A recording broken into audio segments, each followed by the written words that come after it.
Olá, estudante! Seja bem-vindo à Universidade Metropolitana de Santos, Núcleo de Educação à Distância Unimes Virtual. Sou o professor Alexandre e estou acompanhando vocês na disciplina Análise de Crédito e Risco. Nós vamos realizar uma aula hoje aqui com vocês, pois entendemos que ela traz um pouco mais de informação àquela já disponibilizada no ambiente virtual de aprendizagem, mas também é uma oportunidade onde professor e aluno se encontram no mesmo espaço-tempo, ou seja, nesse tempo virtual, nesse espaço pré-agendado. Mas temos a plena convicção de que na educação à distância o aluno tem a autogestão do seu conhecimento e, como tal, ele pode definir o seu melhor horário, o seu melhor tempo, o seu melhor local para ele estabelecer esse processo de aprendizagem. Nesse sentido, nós iremos gravar essa web-aula, disponibilizá-la no ambiente virtual de aprendizagem. Vocês poderão assistir quantas vezes quiserem e puderem. Em caso de dúvidas, me encaminharão via caixa de atendimento ou caixa de mensagem. Geralmente é aquela figura do balãozinho que fica ao lado da fotinho do professor. Eu busco responder o mais breve possível. O crédito, ele se confunde historicamente, com a própria necessidade humana, de existir. Então, da antiguidade à era digital, nós verificamos uma evolução da confiança, dos instrumentos monetários e do financiamento da sociedade moderna. Ou seja, o crédito ele se torna necessário para que as ações possam ocorrer, e ela também está alinhada a uma sensação e uma necessidade de confiança. E para estabelecer essa confiança, foram estabelecidos e criados instrumentos monetários para que houvesse essa concessão. Então, as origens antigas do crédito, elas estão nas necessidades. Então, as necessidades, elas iniciaram com as necessidades agrícolas e o comércio primitivo, e que deram origem aos primeiros registros de dívidas antes mesmo da existência da própria moeda. Então, as colheitas elas ocorriam em sazonalidades. Então, numa determinada época do ano, você tinha colheita, e em outra época você não tinha colheita, mas você precisava de subsídios para poder comprar máquinas, para poder pagar pessoas. E aí pensou-se em formas de conseguir monitorar e fixar, estabelecer um contrato de modo com que algo pudesse ser emprestado, dado num determinado momento para ser devolvido mais à frente. E esses foram os instrumentos iniciais do crédito. Então, essas foram as origens iniciais do crédito. O crédito, como o próprio nome já diz, ele vem do latim crede, que é crer, acreditar e que algo será cumprido. Então, o próprio crédito ele antecede o surgimento da própria moeda cunhada. Na Mesopotâmia, 3000 a.C., produtores agrícolas tomavam sementes e ferramentas emprestadas durante o plantio para quitar na colheita. Esses registros foram encontrados em argilas. Os templos e palácios atuavam como primeiros bancos centrais, registrando empréstimos e juros em tabuletas de argilas cuneiformes. Nós temos aqui uma figura, comprovando como ocorria esse registro à época. Então, havia ali o Código de Hammurabi, 1750 AC, que estabeleceu as primeiras leis formais que consignavam taxas e juros, máximas e garantias reais de dívidas. Esses registros da argila, eles funcionam como era uma nota promissória em tempos mais modernos, né? Financiamento contratual, era o contrato que se estabelecia na época, né? E nós temos outras formas de contratar, né? Também estabelecidos conforme o tempo. A confiança e origem, né, na moeda, ela surge depois, né? Então, como eu já disse, a palavra crédito deriva do latim credere, que significa crer, acreditar, confiar, ou seja, é toda operação creditícia que baseava-se numa promessa futura de pagamento apoiada na credibilidade do devedor. Claro que, né, após esse estabelecimento, né, de confiança, né, haviam alguns tratos, né, alguns contratos, né, que garantiam, né, a quitação desse crédito. Mas a premissa principal realmente era o crer, o acreditar na palavra, né, daquela pessoa que está tomando o crédito. E aí o surgimento da moeda, ele já é lá no século 7 a.C., né? E aí inventou-se, né, aquela moeda metálica cunhada que surge inicialmente ali na Lídia, né, e facilitou ali a mensuração de valores. Então, aquela moeda metálica cunhada, ela tinha valor estabelecido.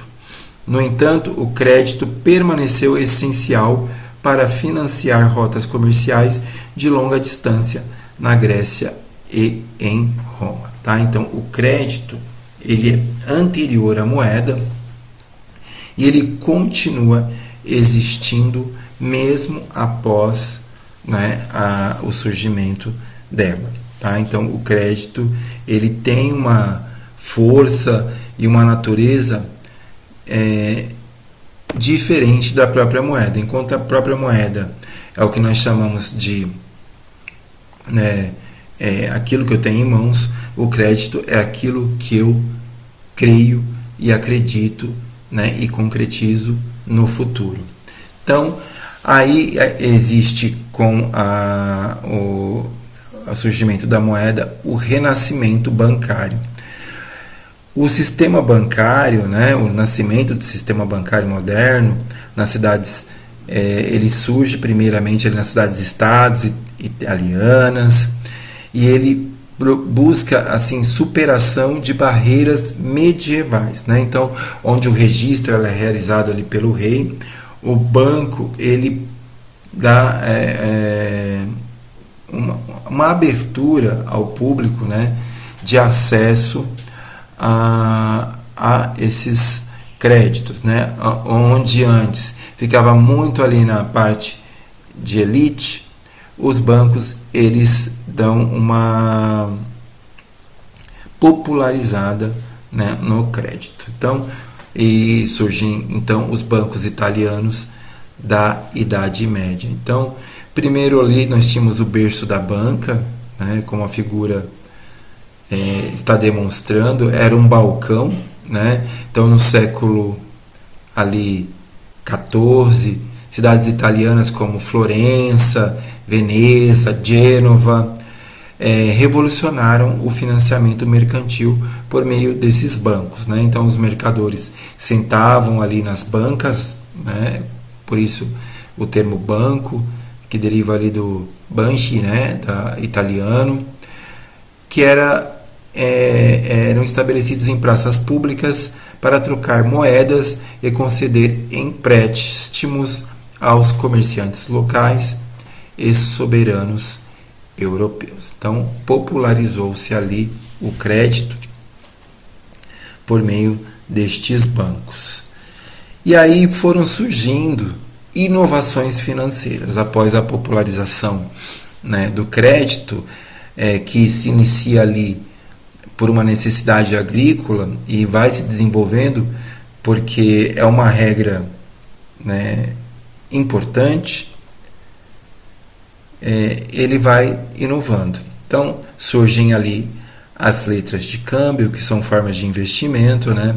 Então ela permitia transferir recursos entre cidades sem transportar ouro, evitando roubos nas estradas medievais. Então, quando você começa a popularizar o crédito, né, naquela ideia de que era uma troca de moedas, começaram a haver roubos, né? Então eles buscaram outras formas de ter um instrumento, né, que valesse como a moeda, mas que não era a moeda em si, né? Aí surge também o método das partidas dobradas, que foi uma sistematização, né, de registro contábil. Essa sistemática foi criada pelo Frei Luca Pacioli, que era um matemático, em 1494, na Itália, e trouxe um controle rigoroso de ativos e passivos e créditos corporativos, né? Então, o método das partidas dobradas, ele é um método difundido e realizado até hoje pelos contadores, né? Então ele diz que para cada crédito haverá uma ou mais contas de débitos e vice-versa de igual valor. Nada mais é do que o equilíbrio entre receita e despesa.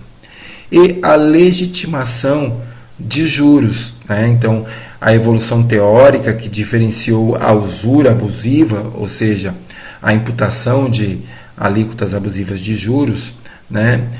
Mas que na sua base principal ela é a justa remuneração do risco de capital e do custo de oportunidade, tá? Então, os juros nada mais é que aquela remuneração para cobertura de risco, risco de não pagamento, risco de demora nessa quitação, né? Então, e os juros eles ocorrem até hoje, tá? Então, como uma forma de contraprestação e garantia do pagamento, né? Então, naquela ideia de que se eu demorar ou não pagar, eu terei juros, né, sobre aquilo que eu devo realmente devolver, ele traz uma ideia de que a gente vai ter uma intenção maior, né, ou em tese mais rigorosa, né, na conclusão da quitação, tá? Então, aí nós temos também a figura muito importante do Banco da Inglaterra, em 1694, né, com a fundação do modelo central. Então, era uma institucionalização, né, do crédito público. Ele foi criado para financiar a guerra da Inglaterra contra a França. Então, ele inaugura ali a era do crédito público estruturado. Em troca de empréstimo ao governo, o banco recebeu o direito exclusivo de emitir notas bancárias conversíveis, consolidando a transição do papel moeda, respaldado pela dívida soberana. Então, o crédito também ele tem grande influência na política governamental, né? Uma vez que ele pode financiar ações governamentais. Então, o governo, compreendendo isso, ele instituiu um banco governamental, onde ele era o soberano, né, e tinha o direito exclusivo sobre esse crédito. E tudo isso é reforçado, né, pela era industrial e moderna, né, então onde havia ali uma massificação do consumo, a criação de sistemas formais e análise de risco, e a revolução dos cartões de plásticos, elas inovam durante essa época. Então, ali havia um boom do crédito, né? Então, essa evolução histórica do crédito, ela traz ali, se você for acompanhar, 1750 AC, né, com o Código de Hammurabi, que regulamenta os juros agrícolas, né, e os registros em argila. Século XIV, com o surgimento das letras de câmbio na Itália. 1694, com o Banco da Inglaterra e o papel moeda, e por fim, né, com os cartões. Né?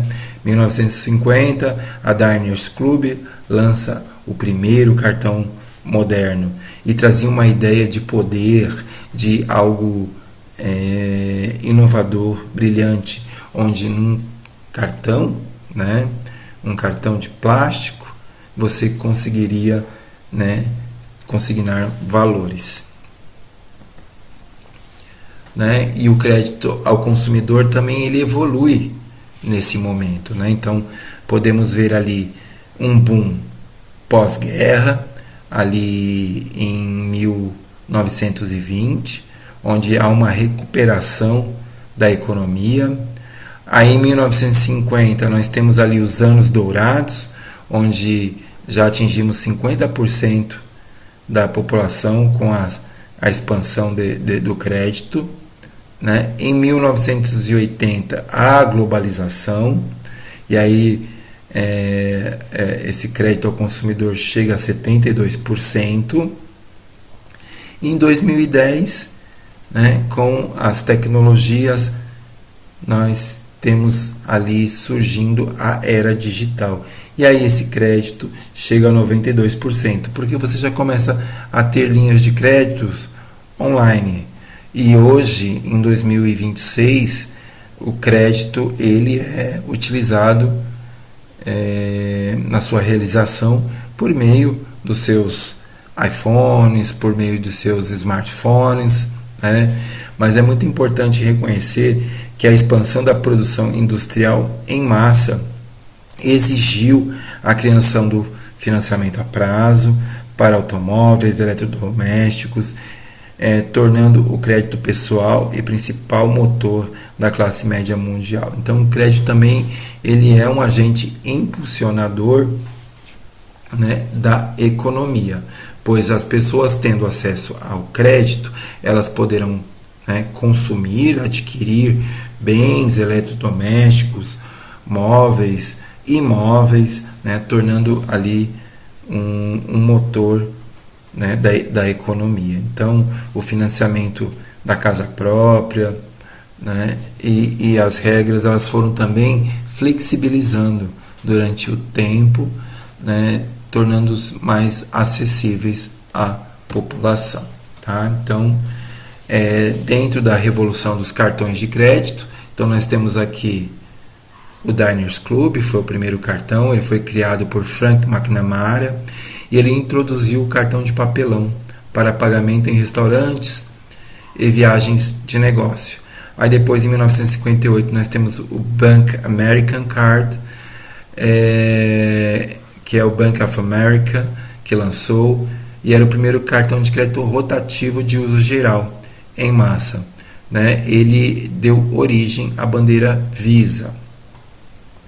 E aí, ali nos anos 70, nós tivemos a padronização tecnológica com a introdução de tarjas magnéticas e microchips, e nos anos 90, né, garantiu-se a escalabilidade e a segurança internacional desses cartões. E ali, finalmente, nós temos uma mudança comportamental, onde transformou a sociedade de consumo, permitindo diferir pagamentos de forma instantânea em qualquer estabelecimento comercial do pagamento a crédito. Né? Então, hoje, nós percebemos até que existe uma propulsão do crédito, né? Um estímulo do crédito. Então, hoje, quando você compra crédito, você tem os famosos pontos, onde você pode trocar por abatimentos, por compras, né, shoppings, né? Então existe um estímulo, né, à utilização do crédito pela população, até mesmo como uma forma de impulsionar a economia. E tudo isso ainda existe alguns órgãos de segurança, que são os órgãos de cobrança, garantia, né, para que esse crédito não incorra em, né, calotes. Né? Então, hoje nós temos aqui nesse gráfico, né, hoje o que mais consome o crédito. Né? Então, 45% do crédito é o crédito imobiliário, né? 30% é o crédito corporativo comercial, 15% cartões de crédito pessoal e 10% financiamento de veículos e outros. Então, nós temos aqui encabeçando, né, o nosso gráfico, o crédito imobiliário, que ele constitui a maior fatia do endividamento das famílias, né, e dos ativos bancários nas economias globais contemporâneas. Ok? O fintech, né, o digital, a revolução da era digital, ele também estimulou ali a análise do risco, né, por inteligência artificial. Então, é o que nós chamamos de Open Finance e algoritmos de scoring em tempo real, permitindo assim a democratização e concessão instantânea de crédito digital. Então, nós temos ali o início ali em 2015, né, dessa concessão instantânea de crédito digital, até mesmo pela difusão ali das ferramentas tecnológicas. Em 2018, esses créditos começam ali a ter uma ação, uma reação, e em 2021, né, em plena pandemia, nós verificamos que há uma ascensão e que ocorre até hoje, muito provavelmente pela evolução das tecnologias, dos celulares, entre outras ferramentas tecnológicas. Ok? E essa foi a nossa proposta de hoje, falar sobre a importância e a historicidade do crédito financeiro. Essa web aula, como eu disse ao início da aula, ela foi gravada, ela será disponibilizada no ambiente virtual de aprendizagem. Caso tenha restado dúvidas, vocês poderão me encaminhar via caixa de atendimento ou caixa de mensagem, ok? Aquela figura do balãozinho ao lado da fotinha do professor. Eu respondo o mais breve possível. Por hora, deixo aqui meus votos de gratidão. Um grande abraço, fique com Deus e até uma próxima.